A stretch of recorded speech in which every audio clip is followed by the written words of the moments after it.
নবম শ্রেণী দ্বীপ প্রকাশনী তৃতীয় অধ্যায় ঊনবিংশ শতকের ইউরোপ রাজতান্ত্রিক ও জাতীয়তাবাদী ভাবধারার সংঘাত। বিভাগ গ সংক্ষিপ্ত উত্তরভিত্তিক প্রশ্ন। 2-3টি বাক্যে লেখো। প্রতিটি প্রশ্নের মান 2 নম্বর। প্রথম প্রশ্ন, মেটারনিক ব্যবস্থা কাকে বলে? মেটারনিক অস্ট্রিয়া সহ সমগ্র ইউরোপে রক্ষণশীল পুরাতনপন্থী ফরাসি বিপ্লবের ভাবধারা বিরোধী শাসন ব্যবস্থা প্রবর্তন করেন। তার এই রক্ষণশীল ব্যবস্থা মেটারনিক ব্যবস্থা নামে পরিচিত।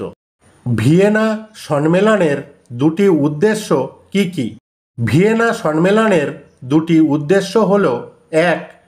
পুনর্গঠনের মাধ্যমে ইউরোপকে ফরাসি বিপ্লব পূর্বাবস্থায় ফিরিয়ে নিয়ে যাওয়া, ফ্রান্স যাতে আর ইউরোপের শান্তি বিঘ্নিত করতে না পারে তার ব্যবস্থা করা। ভিয়েনা সম্মেলনের 3টি মূল নীতি কি কি? ভিয়েনা সম্মেলনের 3টি মূল নীতি ছিল ন্যায্য অধিকার নীতি, ক্ষতিপূরণ নীতি এবং শক্তিসাম্য নীতি। ন্যায্য অধিকার নীতি বলতে কি বোঝো? ন্যায্য অধিকার নীতির মূল কথা ছিল ফরাসি বিপ্লব পূর্ব রাজবংশগুলিকে সিংহাসনে পুনঃপ্রতিষ্ঠা করা। এই নীতি অনুসারে ফ্রান্সে বুর্বো রাজবংশ, হল্যান্ডে অরেঞ্জ রাজবংশ তাদের সিংহাসন ফিরে পায়। ক্ষতিপূরণ নীতি কি? নেপোলিয়নের বিরুদ্ধে দীর্ঘ যুদ্ধে ক্ষতিগ্রস্ত রাজ্যগুলিকে পুরস্কৃত করাই ছিল ক্ষতিপূরণ নীতির মূল কথা। যেমন এই নীতি অনুসারে অস্ট্রিয়ার অধিকারে আসে লম্বার্ডি, ভেনিসিয়া, টাইরল প্রভৃতি অঞ্চল। শক্তিসাম্য নীতি কাকে বলে? ফ্রান্সকে দুর্বল করে ইউরোপে শান্তি প্রতিষ্ঠার জন্য ভিয়েনা সম্মেলনের যে নীতি গৃহীত হয় তাই হল শক্তিসাম্য নীতি। টিকা শক্তি সমবায়।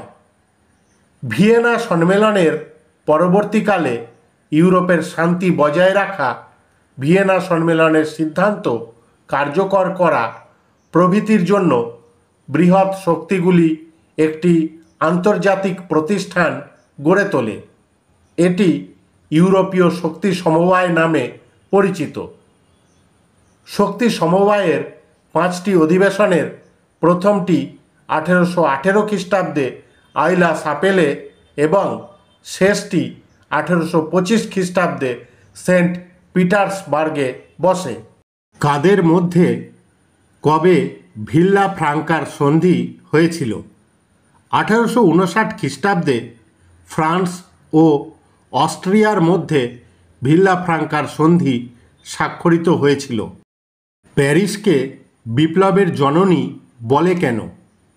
1848 খ্রিস্টাব্দের ফেব্রুয়ারি বিপ্লবের সূচনা কেন্দ্র ছিল ফ্রান্সের রাজধানী প্যারিস। এখান থেকেই বিপ্লব সমগ্র ইউরোপে ছড়িয়ে পড়ে। তাই অধ্যাপক টেলর প্যারিসকে বিপ্লবের জননী বলে অভিহিত করেছেন। রিসজিমেন্টোর 2টি দিক উল্লেখ করো। রিসজিমেন্টো ইতালির জনগণের মধ্যে দেশাত্মবোধ ও জাতীয়তাবাদের পুনরুজ্জীবন ঘটায়। এই আন্দোলনের মূল ভিত্তি হল মুক্ত ও ঐক্যবদ্ধ ইতালি। রোমান্টিক আন্দোলন থেকে রিসজিমেন্টো শক্তি ও সতেজতা পেয়েছে। কবে কাদের মধ্যে কোলম্বিয়ার্সের চুক্তি স্বাক্ষরিত হয়েছিল? 1858 খ্রিস্টাব্দে ফরাসি সম্রাট 3য় নেপোলিয়ন এবং পিয়েডমন্ট সার্ডিনিয়ার প্রধানমন্ত্রী কাউন্ট কাভুরের মধ্যে কোলম্বিয়ার্সের গোপন চুক্তি স্বাক্ষরিত হয়। কোন 3টি যুদ্ধের মাধ্যমে জার্মানি ঐক্যবদ্ধ হয়েছিল? যে তিনটি যুদ্ধের মাধ্যমে জার্মানি ঐক্যবদ্ধ হয়েছিল: 1.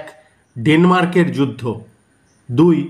অস্ট্রো প্রাশিয়ার যুদ্ধ বা স্যাডোয়ার যুদ্ধ এবং 3. ফ্রাঙ্কো প্রাশিয়ার যুদ্ধ বা সেডানের যুদ্ধ।